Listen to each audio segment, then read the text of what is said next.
যে দাজ্জাল ইরাক এবং শাম এই দুই দেশের মধ্যের সীমানা দিয়ে যেতে থাকবে। কোনো এক নগরীর মানুষের কাছে এসে বলবে, এই তোমরা আমার উপর ঈমান আনছো? তারা বলবে, জি জাহাপনা, জি প্রভু, আপনার উপর ঈমান আনলাম। ওদের জন্য দাজ্জাল টাকা পয়সা, ধন দৌলত, রুজি রুটির এত বড় ব্যবস্থা উন্মোচন করে দিবে যে মৌমাছির ঝাঁক যেভাবে মধুর পিছনে ছুটে, ধন সম্পদ টাকা পয়সা ওই শহরের মানুষের পিছনে ওইভাবে ছুটবে। এবার অতিক্রম হতে হতে আর এক শহরে আসবে, সেই শহরের মানুষকে বলবে, আমার উপর ঈমান আনয়ন করছো? তারা বলবে, না, আমরা রব্বুল আলামিনের উপর ঈমান রাখি। দাজ্জাল বলবে, আকাশ এখানে বৃষ্টি বর্ষণ বন্ধ করে দাও, জমিন এখানে ফসল উৎপাদন বন্ধ করে দাও, খাবার দাবার বন্ধ, টাকা পয়সা বন্ধ, সকল কিছু বন্ধ, মোবাইল বন্ধ, ইন্টারনেট বন্ধ। আজকের যুগে যদি কল্পনা করেন, এখনই আপনি ঈমান ধরে রাখতে পারবেন না, যখন ঘটবে তখনকার কথা তো বহু পরে। তো শাম অঞ্চলের মানুষেরা না খেতে পেয়ে ধনুক চাবিয়ে খাবে, তীর চাবিয়ে খাবে। তীর তো খাওয়ার জিনিস না, ধনুক তো খাওয়ার জিনিস নয়, কিন্তু গাছের পাতাও যেহেতু উৎপন্ন হবে না, তো কি খাবে? গাছের পাতাও তো উৎপন্ন হবে না। তো এ হলো দাজ্জালের ফিতনা, পৃথিবীর সবচেয়ে ভয়ঙ্কর এবং ভয়াবহ ফিতনা। দাজ্জালের ফিতনা সম্পর্কে বলতে গিয়ে দুইটা হাদিস না বললেই নয়। একটা হাদিসে রাসূলুল্লাহ সাল্লাল্লাহু আলাইহি ওয়াসাল্লাম বলছেন যে দাজ্জাল পৃথিবীতে 40 দিন সফর করবে। 40 দিনের প্রথম দিন হবে 1 বছর, দ্বিতীয় দিন হবে 1 মাস, তৃতীয় দিন হবে 1 সপ্তাহ। আর দাজ্জালের গতি হবে কাগাইসিন ইস্তাদবারাত হুররিহ, এমন মেঘমালা যেই মেঘমালাকে ঝড়ো বাতাস উড়িয়ে নিয়ে যাচ্ছে। এই যে কয়দিন পরে কালবৈশাখী ঝড় হবে, আকাশে তাকিয়ে দেখবেন ঝড়ের সময় মেঘ কত দ্রুত চলে। তো ঝড়ের বাতাসে যে মেঘ খুব দ্রুত চলে, এরকম দ্রুত গতি হবে দাজ্জালের। তো আল্লাহর নবী মেঘের সাথেও তুলনা দিয়েছেন। এখন যন্ত্র দিয়ে মেঘের মতো আকাশে উড়বে, না দাজ্জাল নিজেই আকাশে উড়বে, আল্লাহু আলাম, আল্লাহ সুবহানাহু ওয়া তাআলা ভালো জানেন। কিন্তু দাজ্জালের আগমনে পৃথিবীতে এত ব্যাপক বৈপ্লবিক পরিবর্তন হবে যে পৃথিবীর দিন 1 বছরের সমান হয়ে যাবে। এটা হঠাৎ করে আল্লাহর আদেশে, কোনো কারণ ছাড়াই আল্লাহ বলবেন দিন এখন তুমি 1 বছরের সমান হও, এরকম নয়। আল্লাহ লাতিফ, প্রত্যেকটা জিনিস ঘটনা পরম্পরায় হয়, মানুষ দেখবে এটা স্বাভাবিক। তথা এই ভূমণ্ডল, নভমণ্ডল, সৌরজগতে এমন বৈপ্লবিক কোনো পরিবর্তন হবে, অথবা এই পৃথিবীতে এমন বৈপ্লবিক কোনো পরিবর্তন হবে, অথবা সূর্য এবং চন্দ্রের বর্তমান ঘূর্ণায়মান প্রক্রিয়ায় এমন বড় বৈপ্লবিক পরিবর্তন হবে যেটা স্বাভাবিক হতে সময় লাগবে। 1 দিন হবে 1 বছর, তারপরের 1 দিন হবে 1 মাস, তারপরের 1 দিন হবে 1 সপ্তাহ, তারপরে স্বাভাবিক। ওইটার আগে কিছু একটা ঘটবে। দাজ্জালের আগমনই ওই রকম ভয়ঙ্কর এবং ব্যতিক্রম হবে। আল্লাহু আলাম সেটা কি হবে। দাজ্জালের বিষয়ে আরেকটি হাদিসে রাসূলুল্লাহ সাল্লাল্লাহু আলাইহি ওয়াসাল্লাম, যেটা তামিম আদ-দারির হাদিস, যারা 30 দিন সমুদ্রে লাইবা বিহিমুল মাউজ শাহরান কামিলান, সমুদ্রের ঝড়ো বাতাস এবং ঢেউ 1 মাস যাবৎ তাদেরকে কোথায় নিয়ে গেছে কোনো কন্ট্রোল ছিল না নৌকার উপর। এক দ্বীপে গিয়ে যখন নৌকা ঠেকলো, তখন দেখছে একটা প্রাণী, জীবজন্তু জানোয়ার, গরু ছাগল মহিষ যেমন জীবজন্তু জানোয়ার, এরকম জীবজন্তু জানোয়ার, যার মুখ এবং পা সব এত বিশাল লোমে ঢাকা যে কোনটা মুখ আর কোনটা পিছন এটা বোঝা যাচ্ছে না। এই জানোয়ার কথা বলতেছে। তো মানুষ তো কোনোদিন দেখেনি, মানুষ ছাড়া আর পৃথিবীর কোনো জীবজন্তু জানোয়ারকে কথা বলতে। তো আরবের ওই মানুষেরা এই জানোয়ারকে কথা বলতে দেখে মনে করেছে এটা জিন, শয়তান, কিন্তু ও কিন্তু জীবজন্তু জানোয়ার। ও বলছে, আনাল জাসসাস, আমি গোয়েন্দা, একটা মানুষ তোমাদের সাথে সাক্ষাতের অপেক্ষা করছে, এদিকে যাও। তো তামিম আদ-দারি বলছে, আমরা যখন ওই মানুষের কাছে গেলাম, বিশাল দেহের মানুষ, এত বিশাল দেহের মানুষ আগে কোনোদিন কখনো দেখিনি। তো দাজ্জালের বিশাল দেহের হওয়াটা কি ব্যতিক্রম কিছু? ব্যতিক্রম কিছু নয়। আমরা এখন 5 ফিট 5 ইঞ্চি 6 ফুট হয়ে গেছি, কিন্তু আদি পিতা আদম আলাইহিস সালাম তো আর 5 ফিট ছিলেন না। আদম আলাইহিস সালাম ছিলেন 60 দেরা, 60 হাত 60 গজ। 40 মিটার, প্রায় 10 তলা 15 তলার সমান উঁচু। তাহলে এখন যদি আদম আলাইহিস সালাতু ওয়াস সালাম আমার সামনে উপস্থিত হয়, তাহলে আমি তো আশ্চর্য হয়ে যাব, কারণ এই বিশাল দেহের মানুষ তো আমি কোনোদিন দেখিনি। তাহলে দাজ্জাল বিশাল দেহের হবে, এটা ব্যতিক্রম নয়, কেননা দাজ্জাল তো আদমেরই সন্তান, মিন উলদে আদম, আদমের সন্তান।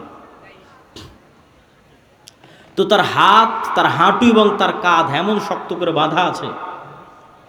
আমরা তাকে জিজ্ঞেস করলাম, তুমি কে? সে বলে, আমার পরিচয় তোমরা জানবেই, তোমরা বলো তোমরা কারা। তা আমরা আমাদের পুরো ঘটনা বললাম। এবার দাজ্জাল 4টা প্রশ্ন করেছে।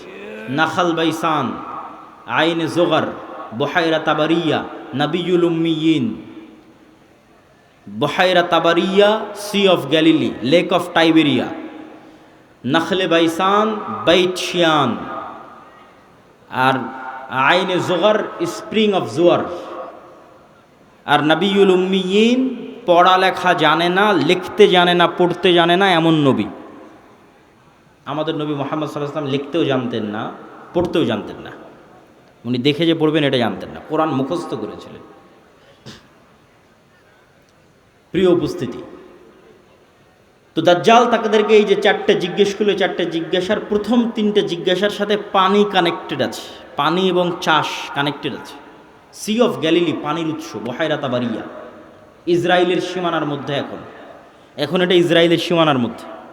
বাইবেলের প্রফেসি অনুযায়ী তথা বাইবেলের বর্ণনা অনুযায়ী ঈসা আলাইহিস সালাতু ওয়াস সালাম যত মুজিজা দেখাতেন সব এই সাগরে, এই সাগরের আশেপাশে, এই লেক, এই হ্রদ, এই খালের আশেপাশে।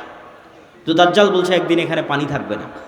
এখন পানি দাজ্জাল আসার আগেই শেষ হবে, সেটা ঠিক না, আসলে না, দাজ্জাল আসার শেষ হবে না। কেন আর এক হাদিসে বলতেছে, ইয়াজুজ মাজুজ যখন বের হবে তখন ওরা বহাইরা তাবারিয়ার পানি খেয়ে শেষ করে দিবে, খেয়ে শেষ করে দিয়ে অন্যদিকে আগাবে পানি শেষ করার জন্য। তাহলে পানি যদি দাজ্জাল আসার আগেই শেষ হয়, তাহলে ইয়াজুজ মাজুজ আবার কোথায় পানি পাবে? এটাও তো একটা প্রশ্ন। কিন্তু দাজ্জাল বলছে এখানে একদিন পানি থাকবে না। তার মানে কি ইয়াজুজ মাজুজ এসে শেষ করবে ওইটার ভবিষ্যৎবাণী, না দাজ্জাল আসার আগেই শেষ হবে? মানে অনেকেই দেখি এখন খুঁজে যে বহাইরা তাবারিয়াতে পানি শেষ হচ্ছে কিনা, সেটার জন্য বলতেছে যে পানি যে দাজ্জাল আসার আগেই শেষ হবে এটা মনে করাটা একদম 100% ঠিক এটা বলা যাবে না। কেন আর এক হাদিসে কি বলা হচ্ছে, ইয়াজুজ মাজুজ এসে বহাইরা তাবারিয়ার পানি খেয়ে নেবে। তো বলে এখানে একদিন পানি থাকবে না। 2 নম্বর কি, নাখাল বাইসান, বাইসানের খেজুর বাগান, এটাও ইসরায়েলের একটা বড় শহর, বাইত শিয়ান। বলে এখানে কি মানুষ খেজুর চাষ করে? তো বলে করে। তো বলে এখানে একদিন পানিও থাকবে না, খেজুর চাষের ব্যবস্থাও থাকবে না। তার বলে আইনে জোগার, স্প্রিং অফ জোয়ার, এটার বর্ণনাও বাইবেলে আছে। আগের যেমন বহাইরা তাবারিয়ার বর্ণনাও বাইবেলে আছে, এই আইনে জোগার, স্প্রিং অফ জোয়ার, এটার বর্ণনাও বাইবেলে আছে। কি হিসেবে আছে? লূত আলাইহিস সালাতু ওয়াস সালাম যেখানে ছিলেন ওই শহরটা যখন আল্লাহ ধ্বংস করে দিলেন, যে লূত আলাইহিস সালাতু ওয়াস সালামকে যেখানে তিনি আশ্রয় দিলেন সেখানে তার জন্য পানির ব্যবস্থা, অথবা যে জায়গায় তিনি আশ্রয় নিয়েছিলেন সেই জায়গা হচ্ছে স্প্রিং অফ জোয়ার। এই জন্য ওই বহাইরা তাবারিয়ার স্প্রিং অফ জোয়ার, আইনে জোগার, এই দুটেই খ্রিস্টানরা ব্যাপক হারে দেখতে যায়, ভিজিট করতে যায়। তো এখান থেকে আমাদের জানার বিষয় কি, এই হাদিস থেকে জানার বিষয় হচ্ছে দাজ্জাল প্রশ্ন করেছে একটা নির্দিষ্ট জায়গায়, যার প্রত্যেকটা এরিয়া 30-40 কিলোমিটারের মধ্যে। এই বহাইরা তাবারিয়া বলেন, আইনে জোগার বলেন, নাখাল বাইসান বলেন, এই বগুড়া জেলার মধ্যেই, মানে একটা সেম এরিয়ার মধ্যেই। তথা কিয়ামতের পূর্ব মুহূর্তের ফিতনার বর্ণনাগুলো নিশ্চিতভাবে কিয়ামতের পূর্ব মুহূর্তে যা যা হবে এগুলো মক্কা মদিনার বাইরে, মক্কা মদিনায় হবে না। মক্কা মদিনা ফিতনা মুক্ত থাকবে। কোথায় হবে তাহলে? সিরিয়াতে, শাম। শাম মানে আগে ফিলিস্তিনি বোঝানো হতো, শাম মানে আগে মসজিদে আকসাই বোঝানো হতো। শাম মানে আজকের শাম নয়, তথা মসজিদে আকসা এবং এর আশেপাশের অঞ্চল যেগুলোতে এখন ইসরায়েল, ফিলিস্তিন, জর্ডান, এই যে অঞ্চলগুলো এবং এখনকার যে সিরিয়া, সব কিছু এই অঞ্চলে হবে। দাজ্জালের এই সংক্ষিপ্ত বর্ণনা এবং দাজ্জালের ফিতনার এই সংক্ষিপ্ত বর্ণনার পরে কি হবে? ওই যে মুজাহিদ বাহিনী যারা দাজ্জালের মিথ্যে সংবাদ শুনে এবার দেমাশকে ফিরে আসবে, যুদ্ধ বিজয় অভিযান বাদ, কেন এটা ভয়ঙ্কর ফিতনা। এই ভয়ে দাজ্জাল আসলে বের হয়েছে কিনা, যুদ্ধ বাদ দিয়ে সবাই ফিরে আসবে তাদের যেটা সেন্টার, তাদের সেন্টার দামেস্ক। যুদ্ধ যদি রোম পর্যন্ত গিয়ে থাকে, ইতালির রাজধানী, ওখান থেকেও ফিরে দামেস্কে আসবে। যদি তুরস্কের রাজধানী ইস্তাম্বুল পর্যন্ত গিয়ে থাকে, ওখান থেকে ফিরে দামেস্কে আসবে। এবার দামেস্কে আসতে আসতে সত্যি দাজ্জাল বের হয়ে যাবে। এবার রিয়ালি প্রকৃত অর্থে দাজ্জাল বের হয়ে গেছে। এবং দাজ্জাল বের হওয়া মাত্রই সকল ক্ষমতা দাজ্জালের কাছে চলে যাবে। এটার বিবরণ আরেকটু পরে দিব, এখানে এটা শেষ করে নিই। তো দাজ্জাল বের হয়ে যাবে। এই দামেস্কের মসজিদে ফজরের সালাতে যখন জামাত হবে, তখন এবার ঈসা আলাইহিস সালাতু ওয়াস সালাম অবতীর্ণ হবেন। কেননা দাজ্জালের ফিতনা যেই লেভেলের অলৌকিক, ওইটা মোকাবেলা করার জন্য ওই লেভেলের অলৌকিক লাগবে। তথা দাজ্জালের এই ফিতনা মোকাবেলা ওই মুজাহিদরাও করতে পারবে না যারা ইস্তাম্বুল বিজয় করেছে, রোম বিজয় করেছে। এবং কিছু কিছু হাদিসের বর্ণনা অনুযায়ী তারা ভারতও বিজয় করতে পারে। মানুষের মাথায় একটা চিত্র আগে থেকে ঢুকে আছে যে দাজ্জাল যখন বের হবে পৃথিবীতে, তখন পুরো পৃথিবী দাজ্জালের কন্ট্রোলে থাকবে। এটা ভুল কথা। দাজ্জাল যখন বের হবে তখন পুরো পৃথিবী মুসলমানদের কন্ট্রোলে থাকবে। মানে মুসলমানরা বিজয় করে শেষ করে দিবে, সব বিজয় করে ফেলবে। মসজিদে আকসা বিজয়, ইস্তাম্বুল বিজয়, খ্রিস্টানরা তো পরাজিতই হয়ে যাবে, ইতালির রাজধানী রোম বিজয়, ভারত বিজয়, পুরো পৃথিবীতে মুসলমানদের জয় জয়কার থাকবে। হাদিস থেকে আমি যতটুকু চিন্তা ভাবনা করে দেখেছি, এটাই বেশি খাপ খায়, এটাই বেশি মিলে, যে দাজ্জাল বের হওয়ার পূর্বে, ইমাম মাহদি আসার আগেই, অথবা ইমাম মাহদির সাথী, অথবা ইমাম মাহদির সহ, যেটাই বলেন, দাজ্জাল এবং ঈসা ইসলাম আসার পূর্বে পৃথিবী মুসলমানদের, মসজিদে আকসা মুসলমানদের, তুরস্ক মুসলমানদের, ইতালি, পুরো ইউরোপ মুসলমানদের, ভারত মুসলমানদের, সবই মুসলমানদের। মুসলমানদের বিজয় যখন সর্বোচ্চ স্তরে, এবং দাজ্জালের কোনো ষড়যন্ত্র যখন ওর কাজে দিচ্ছে না, দাজ্জালের পক্ষ হয়ে পৃথিবীতে কাজ করবে এরকম কোনো বড় শক্তি আর পৃথিবীতে নাই, এবার নিজেই দাজ্জাল বের হয়ে আসবে। কেননা যারা দাজ্জালের পক্ষ নিয়ে কাজ করতে, এরা সব বিপদে পড়ে গেছে, কেননা বিজয় মুসলমানদের হয়ে গেছে। তো ইহুদিরাও এক মাসিহের অপেক্ষা করতেছে, বিপদ থেকে, বিপদে পড়লে বিপদ থেকে বাঁচায় যে সে মাসিহ, মাসিহ দাজ্জাল। খ্রিস্টানেরাও ঈসা মাসিহ, বিপদে পড়লে বিপদ থেকে বাঁচায় যে সেই মাসিহ ঈসা আলাইহিস সালাম বিপদ থেকে বাঁচাবে। খ্রিস্টানেরাও বিশ্বাস করে ঈসা আলাইহিস সালাম আবার আসবে, কিন্তু তারা এটা জানে না যে ঈসা আলাইহিস সালাম মারা যায়নি, জীবিত আছে। আমরা জানি ঈসা আলাইহিস সালাম মারা যাননি, জীবিত আছে। আর তারা মনে করে মরে গেছে, কিন্তু পুনর্জন্ম হয়ে পুনরায় ঈসা আলাইহিস সালাম পৃথিবীতে আসবে, তাদেরকে বাঁচানোর জন্য, খ্রিস্টানদের বাঁচানোর জন্য। তাহলে সারা পৃথিবীর সবাই শেষ জামানার একজন বিশাল মাসিহের অপেক্ষায়। এবং আধুনিক এখনকার বিশ্বের যতগুলো নিউজ চ্যানেল রিপোর্ট, সবগুলোতেই বর্তমান যে যুদ্ধ চলতেছে, এই যুদ্ধ নিয়েও এই আলোচনাগুলো আমাদের দেশে নয়, এই অঞ্চলে নয়, ইউরোপ এবং আমেরিকায় আলোচিত হচ্ছে, যারা বিশ্ব শাসন করে তাদের কাছে। তাদের ভাষায় দাজ্জাল হচ্ছে অ্যান্টি ক্রাইস্ট ইংরেজিতে, আর মালহামা হচ্ছে আর্মাগেড্ডন, আর জেসাস ঈসা আলাইহিস সালাতু ওয়াস সালাম উনি আসবেন। অ্যান্টি ক্রাইস্ট না আসলে জেসাস আসবে না। অ্যান্টি ক্রাইস্ট মানে দাজ্জাল। আর অ্যান্টি ক্রাইস্ট ততক্ষণ আসবে না যতক্ষণ না ইহুদিরা জেরুজালেমে একত্রিত হচ্ছে, এটা তাদের বিশ্বাস। ইভাঞ্জেলিক্যাল খ্রিস্টিয়ান যারা ইঞ্জিল কেন্দ্রিক খ্রিস্টান, তাদের বিশ্বাস।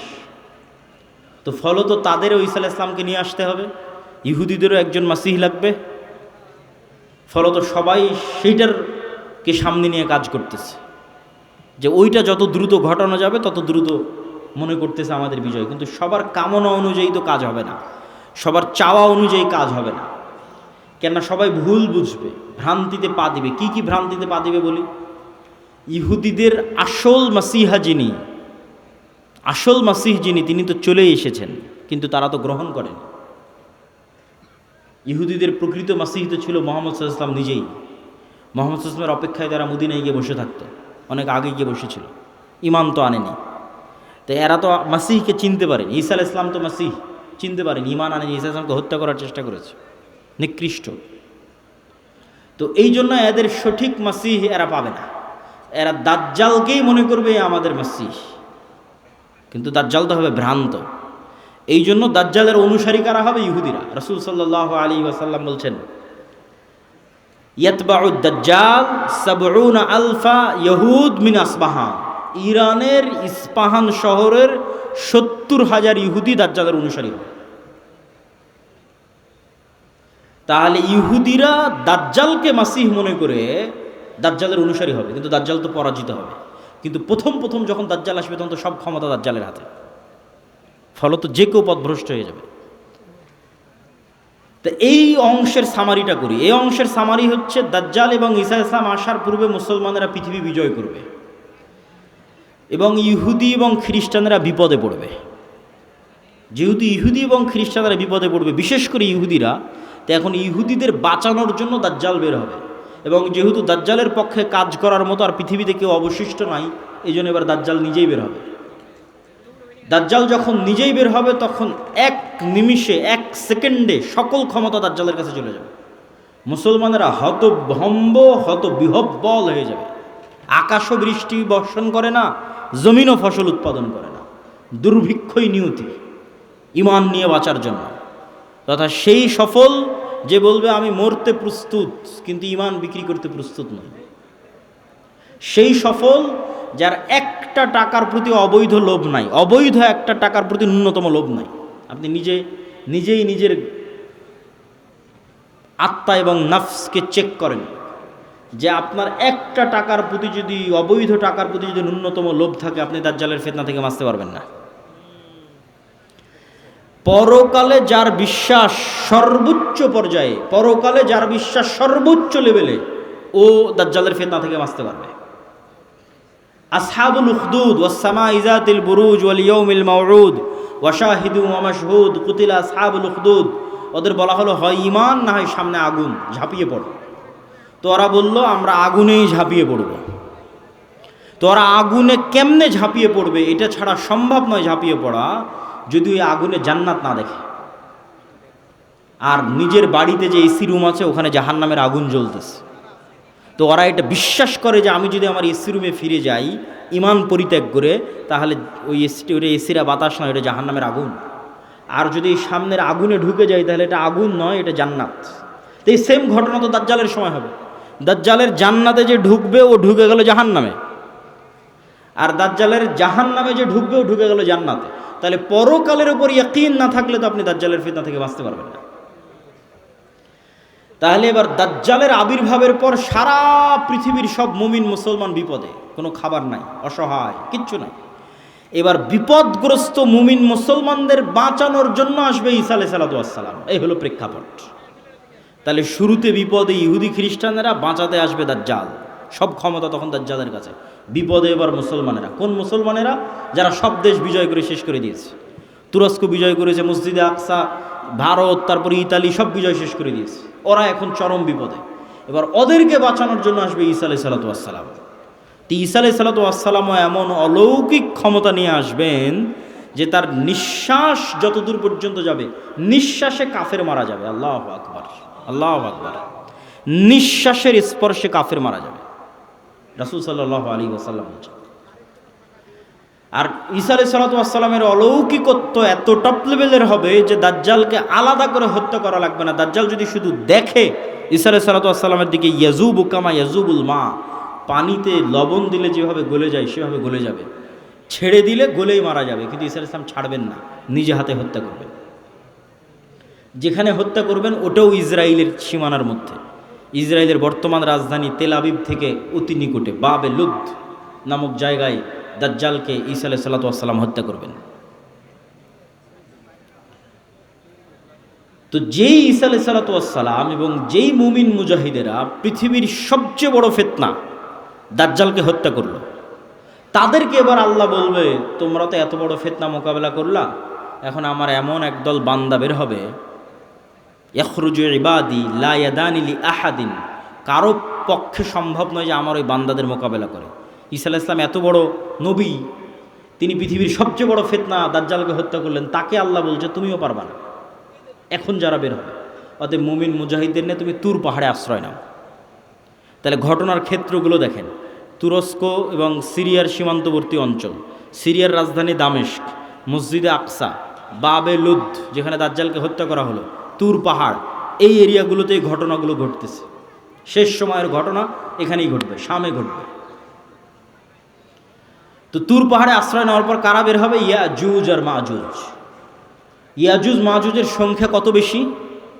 একটা সহি হাদিস বলবো আর একটা জয়ীফ হাদিস। সহি হাদিসে রাসূলুল্লাহ সাল্লাল্লাহু আলাইহি ওয়াসাল্লাম বললেন যে আদম আলাইহিসসালাতু ওয়াসসালামের পিঠ থেকে আল্লাহ মানুষকে বের করলেন, আদমের সকল সন্তানকে বের করে বলা হচ্ছে প্রতি 1000-এ একজন জান্নাতে, 999 জন জাহান্নামে। এই হাদিস রাসূল সাল্লাল্লাহু আলাইহি ওয়াসাল্লাম সাহাবীদের শোনাচ্ছে। তো প্রতি 1000-এ 999 জন জাহান্নামে, এটা শুনে সাহাবীদের মাথা নষ্ট, যে তাহলে তো আমরা সবাই জাহান্নামে। আদম সন্তানের 1000-এর 999 জন যদি জাহান্নামে যায় প্রতি 1000-এ, তাহলে তো আমরা সবাই জাহান্নামে। তখন মুহাম্মদ সাল্লাল্লাহু আলাইহি ওয়াসাল্লাম সাহাবীদের বলতেছে, হতাশ হয়েও না, এই 999 জনের বেশিরভাগই ইয়াজুজ মাজুজ। এই 999 জনের বেশিরভাগই ইয়াজুজ মাজুজ। তো কতজন জাহান্নামে যাবে ইয়াজুজ মাজুজের বাইরে স্বাভাবিক মানুষের মধ্যে থেকে, এটা তো আমরা জানি না।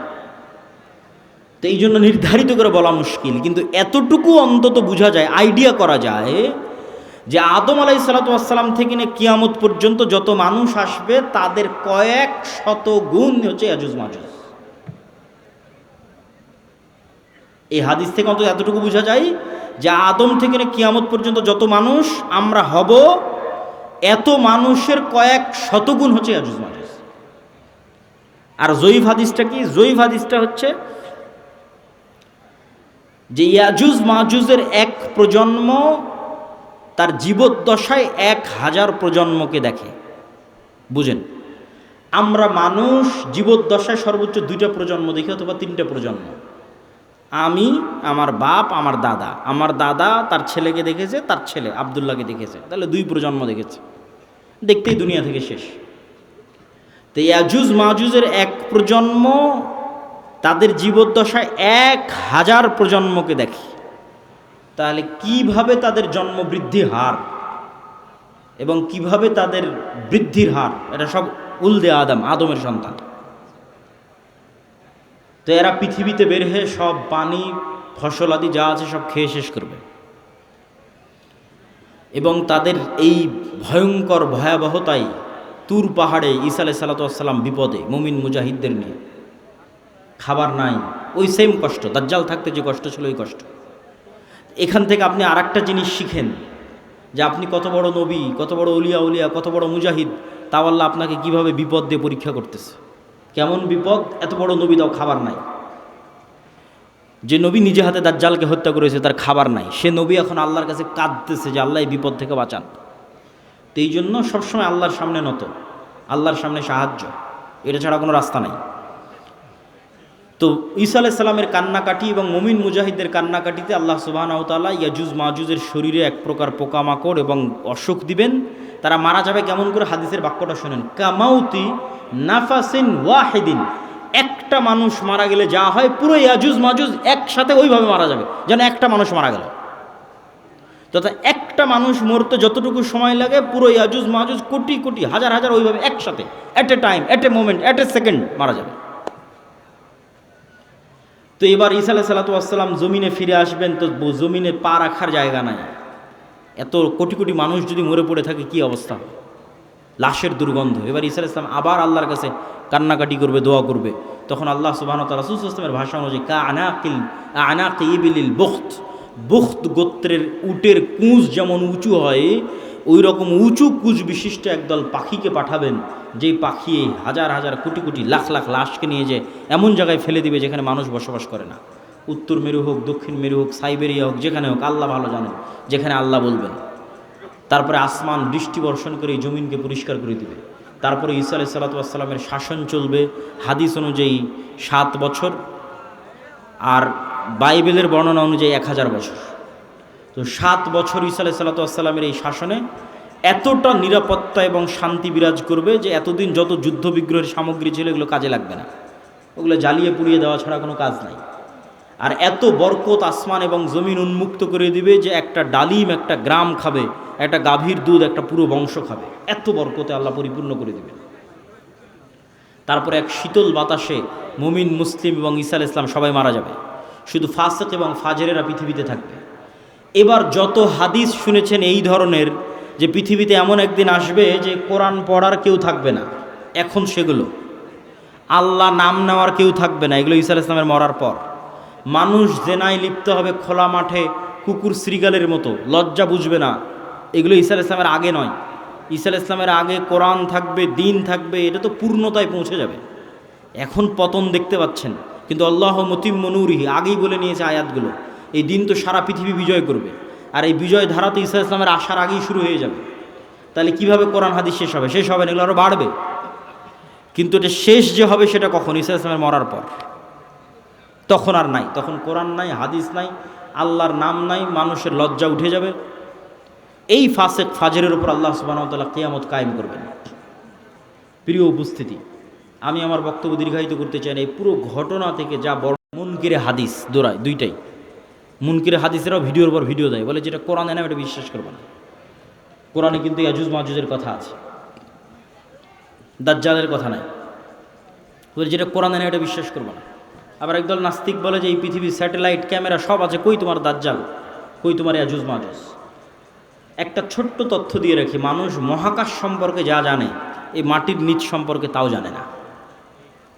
এটা আমি কয়েকদিন আগে পড়াশোনা করতে গিয়ে দেখলাম যে মানুষ সারাদিন মহাকাশ নিয়ে গবেষণা করছে, চাঁদে যাবে, মঙ্গলে যাবে, কিন্তু মাটির নিচে মাত্র 12 কিলোমিটার পর্যন্ত মানুষ জানে, তারপরে আর জানে না। তাহলে এই পুরো পৃথিবী কত বড়! আপনি এখান থেকে 12 কিলোমিটার মাপেন, কত দূর হয় গাবতলী বাজার থেকে, তো মাটির নিচে মাত্র 12 কিলোমিটার পর্যন্ত আপনি জানেন, তার নিচে আর কেউ জানে না। পৃথিবীর বর্তমান কোনো বিজ্ঞানী নয়, কোনো বিজ্ঞান নয়, কেন ওই 12 কিলোমিটার পরে গবেষণা করার সক্ষমতাই নাই, কোনো যন্ত্র মেশিন পাঠানোর সক্ষমতাই নাই। তাহলে মাটির নিচের মাত্র 12 কিলোমিটার পর্যন্ত আপনি জ্ঞান রাখেন। আকাশে চন্দ্রে চলে গেছেন, গ্রহ মঙ্গল গ্রহে চলে গেছেন, সেটা ভিন্ন বিষয়, কিন্তু নিজের পায়ের নিচে এটাই জানেন না। এই যে বিশ্বের এই উন্নত বিজ্ঞানের সর্বোচ্চ শিখরে পৌঁছে মানুষ জানে না যে এই মাটির নিচে কি আছে। তাহলে কেমনে মানুষ দাবি করবে দাজ্জাল কোথায়, ইয়াজুজ মাজুজ কোথায়? এ দাবি করাই তো ভুয়া, পাগলামি। আরেকটা জিনিস দেখলাম, মহাসাগর সম্পর্কে মানুষ অজ্ঞ। মহাকাশ সম্পর্কে ঠিক আছে অনেক জানতেছে, মহাসাগরে এমন অনেক জায়গা আছে যে জায়গাগুলোতে মানুষ পৌঁছতেই পারে না, যে জায়গাগুলোর উপর দিয়ে বিমানও উড়ে যেতে পারে না, যে জায়গাগুলোতে কোনো জাহাজও অতিক্রম করে না, এরকম অসংখ্য জায়গা আছে। তো সাগর এবং সাগরের নিচে কি আছে, মাটি এবং মাটির নিচে কি আছে, এটা সম্পর্কে আজকের বিশ্ব সবচেয়ে অজ্ঞ, অন্তত মহাকাশের তুলনায়। তো ইন্নাল্লাহ আলা কুল্লি শাইইন কাদির, আল্লাহ সকল কিছুর উপর ক্ষমতাবান। আর কোনোটাই যদি না হয় তো অন্তত একটা উত্তর তো দেওয়াই যায়, যেটা আল্লাহ সুবহানাহু ওয়া তাআলা কোরআন মাজিদে বলছেন যে আল্লাহ 7 আসমান এবং 7 জমিন সৃষ্টি করেছেন, আর 7 জমিনে আল্লাহর আদেশ অবতীর্ণ হয়, কোরআনের আয়াত। 7 জমিনে আল্লাহর, আর সবচেয়ে আরও একটা ভয়ঙ্কর বিষয় যে আল্লাহর আসমান বানাতে যত সময় লেগেছে জমিন বানাতেও তত সময় লেগেছে। 7 আসমান বানাতে যা টাইম, 7 জমিন বানাতেও তাই টাইম। তাহলে 7 আসমান কত বড়, 7 জমিন তাহলে কত বড় হতে পারে? এখন ইয়াজুজ মাজুজ আর দাজ্জাল যদি অন্য জমিন থেকে বের হয়ে আসে, এই জমিনে কিছু করার নেই, এটাকে অস্বীকার করতে পারবে না যে না, নিশ্চিত নাই। তো অতএব আল্লাহ সুবহানাহু তাআলা সকল কিছুর উপর ক্ষমতাবান। এই জমিনেও থাকতে পারে, এই জমিনের সাগরেও থাকতে পারে, এই জমিনের নিচেও থাকতে পারে, মানুষের জ্ঞান পরিপূর্ণ নয়, অন্য জমিনেও থাকতে পারে, সেখান থেকেও আসতে পারে। এই জন্য সূরা কাহাফ, দাজ্জালের ফিতনা থেকে বাঁচতে সূরা কাহাফ পড়তে বলা হয়েছে। সূরা কাহাফের সব ব্যতিক্রম ঘটনাগুলো দাজ্জালের আসার সাথে মিলবে, দাজ্জালের যুগের যে ফিতনা ওগুলোর সাথে মিলবে। সূরা কাহাফের 4টা ব্যতিক্রম ঘটনা আছে, তার মধ্যে একটা ব্যতিক্রম ঘটনা খিজির আলাইহিস সালামের। কই থেকে আসলো খিজির আলাইহিস সালাম, কোথায় ছিল?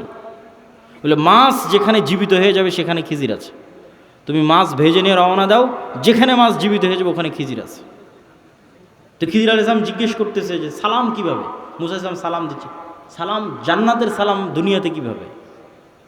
তো খিজির আলাইহিস সালাম যদি অন্য পৃথিবী থেকে এসে থাকে নিশ্চিত করে, অথবা এই পৃথিবীতেও থাকতে পারে, তো খিজির আলাইহিস সালামকে যদি আল্লাহ সুবহানাহু ওয়া তাআলা আড়ালে রাখতে পারে, দাজ্জাল এবং ইয়াজুজ মাজুজকেও আল্লাহ সুবহানাহু ওয়া তাআলা আড়ালে রাখার সক্ষমতা আছে।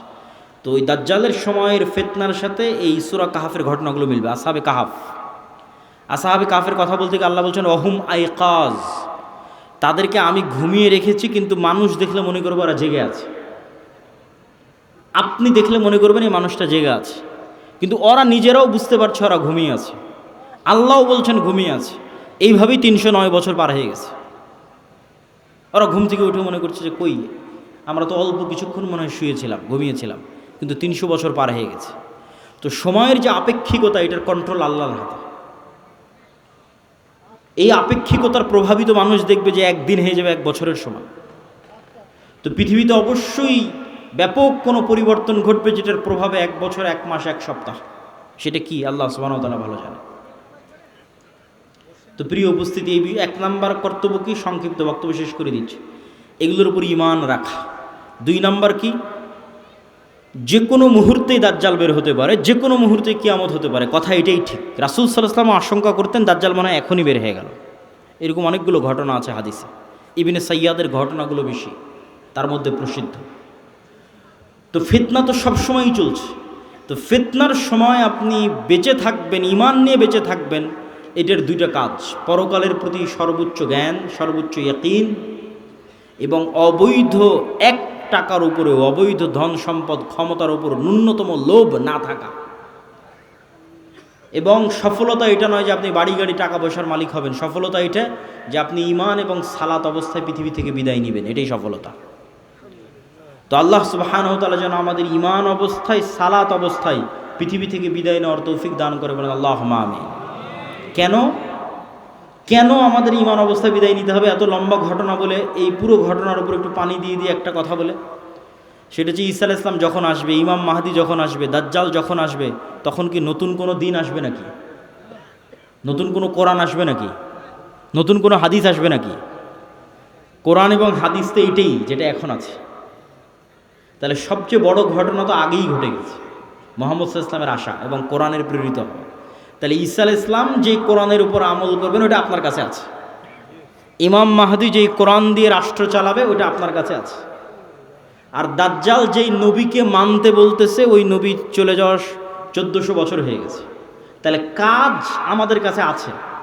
হ্যাঁ, ইমাম মাহদি যেই দিন আসবে সেই দিন আমি সব কিছু করবো, জি না, এটাতে প্রোডাক্টিভিটি নষ্ট হয়। এই জন্য আগেই বলেছি, দাজ্জাল আসার আগেই মুসলমানেরা বিজয় করবে। এই জন্য প্রোডাক্টিভিটি বন্ধ করা যাবে না। কেন, আসল কাজ তো আমাদের কাছে আছেই। নতুন করে তো আর কিছু আসবে না। ঈসা আলাইহিস সালাম তো নতুন কোরআন আনবেন না, এই কোরআন তো আমার কাছে আছে। ইমাম মাহদি তো আর নতুন হাদিস নিয়ে আসবে না, হাদিস তো এটাই, তো ওটা তো আমাদের কাছে আছেই। তাহলে কাজ তো আমাদের কাছে আছে। আরও একটা কি মাথায় নিয়ে উঠে যাবেন, মানুষের মৃত্যু কিয়ামত, কিয়ামত আমার মরে যাওয়াই আমার কিয়ামত। কেন, আমি তো পরকালের জগতে ঢুকে গেছি, কবর, বারজাখ। আমার মৃত্যুর মাধ্যমে আমি পরকালের জগতে ঢুকে গেলাম। তাহলে আমার কিয়ামত আগেই হয়ে গেল, দাজ্জাল আসার আগেই কিয়ামত হয়ে গেল আমার। তাহলে আমার মৃত্যু যেহেতু আমার দোরগড়ায়, তাহলে দাজ্জাল কখন আসলো, মাহদি কখন আসলো, সেটার প্রতি ধর্তব্য না করে ওই যুগেও যেই কোরআনের উপর আমল হবে, যেই কোরআন দিয়ে বাঁচা যাবে, সেই কোরআন আমার কাছে আছে। তাহলে এখন আপনার কাজ কি? আপনার নিজের মৃত্যুর প্রস্তুতি নেওয়া, আর আপনার সামনে যে কোরআন আছে, যেটা সবচেয়ে বড় ঘটনা, দাজ্জালের চেয়ে তো বড় ঘটনা, মাহদি ঈসার চেয়ে তো বড় ঘটনা, কোরআনের প্রেরিত হবে, এইটার উপর আমল করা, পড়া, হাদিস পড়া এবং আমল করা। এবং ইমানের উপর মৃত্যু, সালাতের উপর মৃত্যু, এটাও অতীত যুগের সব নবী রাসূলের শিক্ষা। আল্লাহ সুবহানাহু ওয়া তাআলা আমাদের তৌফিক দান করুক, আল্লাহুম্মা আমিন। বক্তব্যের শেষে বৈঠকি দানের আহ্বানের পাশাপাশি 2টা জরুরি কথা। এই যে ভাইয়েরা যারা মক্তব পরিচালনা করে গাবতলী শাখায়, আপনারা আমাদের মক্তব অলিম্পিয়াড দেখেছেন এনটিভিতে, বিশাল আয়োজন। সারা দেশে প্রায় 7 শতাধিক মক্তব আমাদের অধীনে ট্রেনিং করা আছে। এখনও ট্রেনিং চলতেছে রাজশাহী জামিয়া সালাফিয়াতে, নতুন 30-40টা মক্তবের। এরকম প্রতিনিয়ত ট্রেনিং চলতেই থাকে। তো এই যে প্রায় 30,000 ছাত্রছাত্রী এই 700টা মক্তবে অধ্যয়ন করে, পড়াশোনা করে। তো এই যে কোরআনের শিক্ষা, কোরআনের জ্ঞান আমরা ছড়িয়ে দিচ্ছি, এই মসজিদ, এই মক্তবগুলো থেকেই কিন্তু খেলাফা প্রতিষ্ঠিত হবে। শেষ জামানায় যারা ইসলামকে বিজয় করবে তারা বের হয়ে আসবে। এই মসজিদ, এই মক্তবগুলোকে আপনাদের মূল্যায়ন করতে হবে এবং নিজ নিজ মসজিদে মক্তব চালু করা এটা কঠিন কিছু নয়। ভাই, আপনাদের অধীনে মক্তব কেমনে চালাবো? অনেকেই প্রশ্ন করে। অতি সহজ। আপনি আমাদের যে অফিসিয়াল নাম্বার আছে সেখানে ফোন দিয়ে বলবেন পরের ট্রেনিং কবে, আপনার মক্তবের শিক্ষককে ট্রেনিংয়ে পাঠিয়ে দেবেন। এই যুদ্ধের ভয়াবহতা বলতে গিয়ে রাসূলুল্লাহ সাল্লাল্লাহু আলাইহি ওয়াসাল্লাম বললেন সেই দিন এই যুদ্ধে এত মানুষ মারা যাবে, আরেক বর্ণনা অনুযায়ী এই যুদ্ধ প্রায় 4 দিন ব্যাপী চলবে। পঞ্চম অথবা ষষ্ঠতম দিনে গিয়ে বিজয় হবে, অথবা চতুর্থ। তো 4 দিন যুদ্ধ চলবে। প্রথম 3 দিন ফলাফল ছাড়াই যুদ্ধ শেষ হবে, শুধু মৃত্যু আর লাশের সারি আর মৃত্যু। আর চতুর্থতম, পঞ্চমতম অথবা ষষ্ঠতম দিনে গিয়ে বিজয় নির্ধারণ হবে মুসলমানদের। লাশের সংখ্যা এবং সারি বলতে গিয়ে রাসূল সাল্লাল্লাহু আলাইহি সাল্লাম বলেছেন যে একটি পাখি যদি আকাশে উড়ে তাহলে 1 মাস উড়লেও মানুষের লাশ যেহেতু শেষ হবে না, লাশের দুর্গন্ধ যেহেতু শেষ হবে না, সেহেতু পাখি দুর্গন্ধ মুক্ত ফাঁকা জায়গায় বসতেও পারবে না। পাখি পড়ে মারা যাবে, তবুও কোনো ভালো বসার মতো ফাঁকা জায়গা পাবে না 1 মাস উড়লেও। তাহলে এখান থেকে একটা পাখিকে উড়িয়ে দিলে 1 মাসে সে যতদূর যাবে, এই পুরো এরিয়া যদি চতুর্দিক থেকে মাপা হয় তো দেখা যাবে সবই লাশ। তাহলে কত লক্ষ কত কোটি মানুষের লাশ হতে পারে আল্লাহু আলাম। রাসূল সাল্লাল্লাহু আলাইহি ওয়াসাল্লাম বলছেন, গনিমতের বন্টনে কেউ সন্তুষ্ট হবে না। কেন? ওয়ারিসই নাই। সন্তুষ্টি কেমনে হবে? ওয়ারিস নাই কেন? এক বংশে যদি 100 জন সদস্য থাকে তো 99 জনই মারা যাবে, একজন বেঁচে থাকবে, তাহলে তো কোনো ওয়ারিস নাই। যেহেতু কোনো ওয়ারিস নাই, সেহেতু কোনো আনন্দ নাই। তো গনিমতের মাল বন্টনে আনন্দ হবে না, কেননা ওয়ারিস বিহীন হবে সবাই। পুরো বংশের সব মারা যাবে, একজন বেঁচে থাকবে। রাসূলুল্লাহ সাল্লাল্লাহু আলাইহি ওয়াসাল্লাম এই মালহামা বা এই ভয়ঙ্কর যুদ্ধ, এটির বর্ণনা দিতে গিয়ে বলেন, মুসলমানেরা সেই দিন 3 ভাগে বিভক্ত হবে। সুলুসুন ইয়াহজিমু, 3 ভাগের 1 ভাগ যুদ্ধের মাঠ থেকে পালিয়ে যাবে। লা ইয়াতুবুল্লাহু আলাইহিম আবাদান, আল্লাহ সুবহানাহু ওয়া তাআলা এদের তওবা কোনোদিন কবুল করবেন না। ইসলামে কবিরা গুনাহের যে লিস্ট আছে, তালিকা আছে, এই কবিরা গুনাহের তালিকায় শিরক সবচেয়ে বড়। তারপরে বিভিন্ন হাদিসে আছে পিতামাতার অবাধ্যতা, বিভিন্ন হাদিসে আছে নিরপরাধ মানুষকে হত্যা, বিভিন্ন হাদিসে আছে প্রতিবেশীর স্ত্রীর সাথে জেনা। এই যে কবিরা গুনাহ, সবচেয়ে বড় কবিরা গুনাহের যে তালিকা, এই সবচেয়ে বড় কবিরা গুনাহের যদি সর্বোচ্চ 10টা তালিকা করা হয়, তার একটা জিহাদের মাঠ থেকে পলায়ন করা। কিন্তু কবিরা গুনাহ যত বড়ই হোক, তওবা আছে, শিরকেও তওবা আছে, যতক্ষণ শ্বাস আছে। সব অধিকাংশ সাহাবী তো মুশরিক থেকে ইসলাম গ্রহণ করেছে, শিরক করে তারপরে যে ইসলাম গ্রহণ করেছে। এখনও যারা ইসলাম গ্রহণ করেছে সব তো শিরক থেকে ইসলাম গ্রহণ করেছে। তাহলে শিরকের তওবা নাই মানে মৃত্যুর পরে কিয়ামতের মাঠে আল্লাহ চাইলে স্বেচ্ছায় এমন অনেক গুনাহ বান্দার মাফ করে দিতে পারে যেটার তওবাই ও করেনি। বুঝাতে না পারলে এটা আমার ব্যর্থতা। এমন অনেক গুনাহ আমরা করেছি যেটার তওবা আমরা করিনি, ইস্তেগফার করিনি, ক্ষমা চাইনি, তাও আল্লাহ ওই গুনাহ তার দয়ায় মাফ করে দিতে পারেন কিয়ামতের মাঠে। কিন্তু ওই যে দয়ায় মাফ করে দিবেন কিয়ামতের মাঠে আল্লাহ, ওই লিস্টে শিরক থাকবে না। এটা হলো শিরকের গুনাহ আল্লাহ ক্ষমা করবেন না।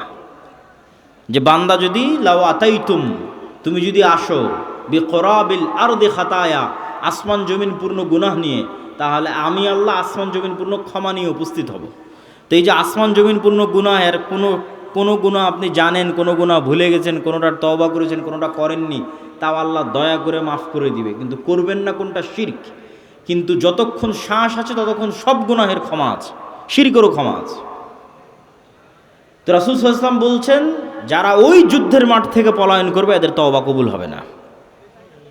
3 ভাগের 1 ভাগ, সুলুসুন, 3 ভাগের 1 ভাগ শহীদ হয়ে যাবে আল্লাহর রাস্তায়।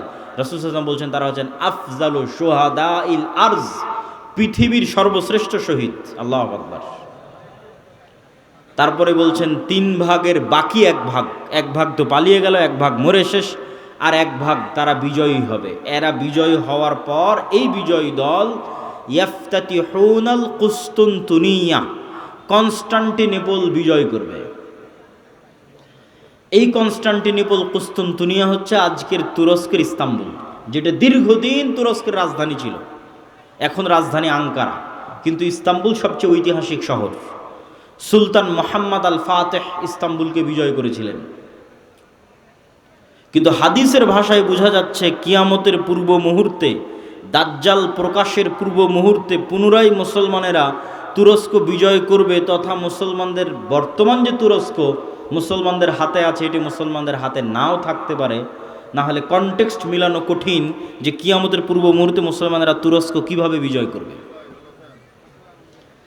এই ঘটনারই ধারাবাহিকতায় আর এক হাদিসে, আমি কিন্তু এক হাদিস বলতেছি না, বিভিন্ন হাদিস থেকে যুক্ত করতেছি। আর এক হাদিসে রাসূলুল্লাহ সাল্লাল্লাহু আলাইহি ওয়াসাল্লাম বলেন, ততদিন পর্যন্ত কিয়ামত হবে না যতদিন না বানু ইসহাকের 70,000 মানুষ, ইসহাক আলাইহিস সালাতু ওয়াস সালামের বংশের, ইব্রাহিম আলাইহিস সালাতু ওয়াস সালামের বংশের 70,000 মানুষ যতদিন না এমন এক শহরে যুদ্ধ করছে, মদিনাতুন, এমন এক শহরে যুদ্ধ করছে, জানিবুহাল বার ওয়া জানিবুহাল বাহর, যার এক পাশে সমুদ্র আর এক পাশে সমতল। কোন শহর? আলেম ওলামা মতভেদ করেছেন। কেউ বলেছেন এটি ইতালির রাজধানী রোম, কেউ বলেছেন এটি তুরস্কের ইস্তাম্বুল, কুস্তুনতুনিয়া, কনস্টান্টিনোপল। ইতালির রাজধানী রোম হওয়ার পক্ষে আর একটা জয়ীফ হাদিস আছে, যে রাসূল সাল্লাল্লাহু আলাইহি ওয়াসাল্লামকে জিজ্ঞেস করা হচ্ছে যে উম্মতে মুহাম্মাদি কোন শহর আগে বিজয় করবে কিয়ামতের পূর্ব মুহূর্তে, কুস্তুনতুনিয়া না রোমিয়া, কিন্তু হাদিসের সানাদ দুর্বল। তো এমন এক শহর, যেই শহরের কিন্তু এখন যেটা অনুবাদ করতেছি এটা সহিহ বুখারী মুসলিমের হাদিসগুলো অনুবাদ করতেছি, যেগুলো আমি পূর্ণ অনুবাদ করতেছি এগুলো, তথা কিয়ামতের পূর্ব মুহূর্তে যা ঘটবে তার সবচেয়ে বিশুদ্ধ যেগুলো হাদিস। তো রাসূল সাল্লাল্লাহু আলাইহি ওয়াসাল্লাম বললেন এমন এক শহর বিজয় করবে বানু ইসহাকের, ইব্রাহিম আলাইহিস সালাতু ওয়াস সালাম, ইসহাক আলাইহিস সালাতু ওয়াস সালামের বংশের 70,000 মানুষ, যেই শহরের এক পাশে সমুদ্র আর এক পাশে সমতল, কিন্তু ওই যুদ্ধ হবে বিদুন সিলাহ, লা ইয়ারমুনা আইয়ু সাহমিন, না তারা কোনো তীর নিক্ষেপ করবে না তরবারি চালাবে, কোনো অস্ত্র ছাড়া বিজয় হবে। কিসের মাধ্যমে বিজয় হবে? তারা শুধু মুখে উচ্চারণ করবে লা ইলাহা ইল্লাল্লাহু আল্লাহু আকবার। এই এক তাকবীর ধ্বনিতে শহরের এক দেওয়াল পড়ে যাবে, দ্বিতীয় তাকবীর ধ্বনিতে শহরের দ্বিতীয় দেওয়াল পড়ে যাবে, তৃতীয় তাকবীর ধ্বনিতে শহরের তৃতীয় দেওয়াল পড়ে যাবে। মুসলমানেরা বিনা বাধায়, বিনা রক্তপাতে এবং বিনা অস্ত্র প্রয়োগে ওই শহরে প্রবেশ করবে। তো যদি এটি কুস্তুনতুনিয়া হয় তাহলে এই যে আগের ঘটনার ধারাবাহিকতায়, আগে যে ভয়ঙ্কর মালহামা হলো, এই যে লক্ষ লক্ষ কোটি কোটি মানুষ মারা গেল, তারপরে মুসলমানেরা বিজয় হলো, খ্রিস্টানরা পরাজয় হলো, এই সেনাবাহিনী এবার যখন সিরিয়া এবং তুরস্কের সীমান্তবর্তী অঞ্চল থেকে বিজয় অভিযান নিয়ে রওনা দিবে ইস্তাম্বুল, কুস্তুনতুনিয়া বরাবর, তখন ইস্তাম্বুলে প্রবেশ করতে তাদের আর আলাদা কোনো অস্ত্র প্রয়োগ করতে হবে না। তাকবীর ধ্বনিতে ওই নগরীর দেওয়াল পড়ে যাবে এবং তারা বিনা অস্ত্র প্রয়োগে শহর বিজয় করবে। অথবা ওই আগের হাদিসে কুস্তুনতুনিয়া বিজয় হয়ে গেছে, কুস্তুনতুনিয়া বিজয়ের পর এই বিজয় কাফেলা চলতেই থাকবে, ম্যাপ চেক করলে বুঝবেন, চলতে চলতে চলতে পৌঁছে যাবে ইতালির রাজধানী রোমে। যখন ইতালির রাজধানী রোমে পৌঁছবে তখন আর এখানে কোনো অস্ত্র প্রয়োগ করতে হবে না, তাকবীর ধ্বনিতে শহর বিজয় হয়ে যাবে। দুটের যে কোনো একটা আল্লাহ সুবহানাহু ওয়া তাআলা ভালো জানেন। এই দুই বিজয়ের অথবা এক বিজয়ের, কুস্তুনতুনিয়া বিজয় অথবা কুস্তুনতুনিয়ার পরে রোম বিজয়, ইতালির রাজধানী রোম বিজয়, এই দুই বিজয়ের কোনো এক বিজয়ের পরে আড়াল থেকে, বেশিরভাগ হাদিসে আছে কুস্তুনতুনিয়া বিজয়ের পর, শয়তান চিৎকার করে বলবে দাজ্জাল তোমাদের বাড়িতে প্রবেশ করে গেছে, কিন্তু এটা মিথ্যা সংবাদ হবে। কিন্তু তখন তৎকালীন এই মুজাহিদ বাহিনী যারা যুদ্ধ করতেছে তাদের যিনি নেতা থাকবেন তিনি 10 জন অশ্বারোহীকে রওনা করিয়ে দিবেন দাজ্জাল সত্যি সত্যি বের হয়েছে কিনা এটা অনুসন্ধান করার জন্য। তো রাসূলুল্লাহ সাল্লাল্লাহু আলাইহি ওয়াসাল্লাম বলছেন এই যে 10 জন বের হবে, আসমাহুম ওয়া আসমা আবাইহিম, এদের নাম, এদের বাপ দাদার নাম, এদের গায়ের রং, এদের ঘোড়ার গায়ের রং সব আমি এখন বলে দিতে পারবো, এখন যেন আমি দেখতে পাচ্ছি। কিন্তু তিনি বলেননি, কিন্তু তিনি জানতেন যে কোন 10 জন, তাদের নামও তিনি জানেন, তাদের বংশও তিনি জানেন, তাদেরকে রওনা করিয়ে দেওয়া হবে। এই ঘটনার সাথে আরেকটা ঘটনা যুক্ত আছে যেটা না বললেই নয়। যেই দিন এই মালহামা হবে, এটা ছুটে গেছে বলতে, সেই দিন ওই হাদিসে রাসূল সাল্লাল্লাহু আলাইহি ওয়াসাল্লাম বলছেন ইয়াখরুজু মিনাল মাদিনা খিয়ারু আহলিল আরজ, মদিনা থেকে যুদ্ধ করার জন্য সিরিয়াতে এসে রোমানদের বিরুদ্ধে যুদ্ধ করবে, এই জন্য মদিনা থেকে তৎকালীন বিশ্বের খেয়ার ও আহলিল আরজ সবচেয়ে আল্লাহওয়ালা তাকওয়াবান পরহেজগার একদল মানুষ বের হবে। আল্লাহু আকবার। তৎকালীন বিশ্বের সবচেয়ে তাকওয়াবান আল্লাহওয়ালা পরহেজগার মানুষেরা তখন মদিনায় থাকবে। তাদের একটা জামাত এই যুদ্ধে অংশগ্রহণ করার জন্য মদিনা থেকে রওনা দেবে।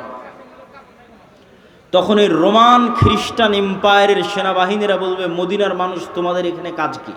খাল্লু বাইনানা ওয়া বাইনাল্লাযিনা সাবাউ মিন্না, আমাদের যুদ্ধ এই সিরিয়ার মানুষদের সাথে, তোমরা আমাদের রাস্তা ক্লিয়ার করে দাও, তোমাদের এই যুদ্ধে বাধা দেওয়ার কি দরকার? অথবা আমাদের মধ্যে থেকে আগের যুদ্ধের ধারাবাহিকতায়, মানে এর আগেও আরও অনেক যুদ্ধ হয়ে থাকতে পারে, ধারাবাহিকতায় আমাদের মধ্যে যারা তোমাদের কাছে বন্দী হয়ে আছে, বন্দী হওয়ার পর তারা তোমাদের দিন গ্রহণ করে নিয়েছে, ওদের সাথে আমাদের যুদ্ধ, তোমরা কেন ওদেরকে বাঁচাতে আসতেছো? এরকম একটা কনটেক্সট হাদিসের মধ্যে আছে। তখন মদিনার মানুষেরা উত্তরে বলবে, আমরা আমাদের ভাইদেরকে একাই ছেড়ে দিতে পারি না, অতএব এই যুদ্ধে আমরা অংশগ্রহণ করবই করব। এখানে ভাইদেরকে বলতে দুটোই উদ্দেশ্য হতে পারে, সিরিয়ার মুসলমানদেরকে অথবা রোমানদের মধ্যে যারা বন্দী হয়েছিল খ্রিস্টান, পরে মুসলমান হয়ে গেছে, ওদেরকে এরা চাচ্ছে নিয়ে নিতে, যে আমরা তো আমাদের লোকজনকেই চাচ্ছি, তোমাদের কি সমস্যা? ওদেরকে বাঁচাতে এরা বলবে, না আমাদের মুসলিম ভাইদেরকে আমরা একাই ছেড়ে দিতে পারি না, তখনই যুদ্ধ হবে। তো এবার এই যে 10 জন অশ্বারোহী রওনা দিল দাজ্জালের অনুসন্ধানে, দাজ্জালকে খুঁজতে, তখনও দাজ্জাল বের হয়নি। তো কিন্তু মুজাহিদ বাহিনী হতবিহব্বল, তটস্থ, হতভম্ব হয়ে যাবে। কেননা দাজ্জালের ফিতনা পৃথিবীর সবচেয়ে বড় ফিতনা। আদম আলাইহিস সালাতু ওয়াস সালাম যেই ফিতনায় পা দিয়ে জান্নাত থেকে বের হয়ে গেছেন, ওটাও ফিতনা। আল্লাহ বললেন, এই গাছের নিকটে আসিও না, এই গাছের ফল খেও না। খেয়ে নিলেন, তো ফল খেতে নিষেধ করাটা ফিতনা। খেয়ে নিলেন, ফিতনায় পড়ে গেলেন, ফিতনা থেকে বাঁচতে পারলেন না। কাবিল হাবিলকে হত্যা করলো, এটাও ফিতনা। নূহ আলাইহিস সালাতু ওয়াস সালামের কওম আগের যুগের সৎ কর্মশীল পরহেজগার বান্দাদের মূর্তি বানিয়ে পূজা করতে লাগলো, ওটাও ফিতনা। লূত আলাইহিস সালাতু ওয়াস সালামের কওম জেনায় লিপ্ত হয়ে গেল, এটাও ফিতনা। কিন্তু এগুলো একটাও ফিতনা দাজ্জালের ফিতনার মতো বড় নয়, এটা বুঝতে হবে। দাজ্জালের ফিতনা আকবারু ফিতান আলা ওয়াজহিল আরজ। আদম আলাইহিস সালাম যেই ফিতনায় পা দিয়েছেন ওইটার চাইতে, কাবিল যে ফিতনায় পা দিয়েছিল ওইটার চাইতে, নূহ আলাইহিস সালামের কওম যে ফিতনায় পা দিয়েছিল ওইটার চাইতে, আদ সামুদ কওমে লূত তারা যেই ফিতনায় পা দিয়েছিল ওইটার চাইতে সবচেয়ে বড় ফিতনা দাজ্জালের ফিতনা। আর এই ফিতনা মোকাবেলা করবে উম্মতে মুহাম্মাদি, সর্বশ্রেষ্ঠ উম্মত মোকাবেলা করবে পৃথিবীর সবচেয়ে বড় ফিতনার। কেন দাজ্জালের ফিতনা সবচেয়ে ভয়ঙ্কর, এটাও বুঝতে হবে আপনাকে। আমি স্বেচ্ছাসেবক ভাইদের আবারও দৃষ্টি আকর্ষণ করছি যে আমাদের ডানে লোকজনের সংখ্যা বেশি হয়ে যাচ্ছে, পিছনে একটু বসার ব্যবস্থা এবং বামে এখনও ফাঁকা আছে, বামে একটু বসার ব্যবস্থা এবং মানুষজনকে এইদিকেও একটু বসার জন্য উদ্বুদ্ধ করা। প্রিয় উপস্থিতি, কেন দাজ্জালের ফিতনা সবচেয়ে ভয়াবহ? দেখেন, কওমে নূহ আলাইহিস সালামের কওম যখন বড় বড় আল্লাহওয়ালা পীর বুজুর্গ দিনদার মানুষের মূর্তি বানালো, তখন তারাও জানতো যে এই মূর্তির কোনো ক্ষমতা নাই। ইয়া আবাতি লিমা তা'বুদু মা লা তাসমাউ, ইব্রাহিম আলাইহিস সালাম বাপকে বলছে, হে আমার বাপ, এমন মূর্তির কেমনে ইবাদত করো যে শুনতেও পায় না, দেখতেও পায় না।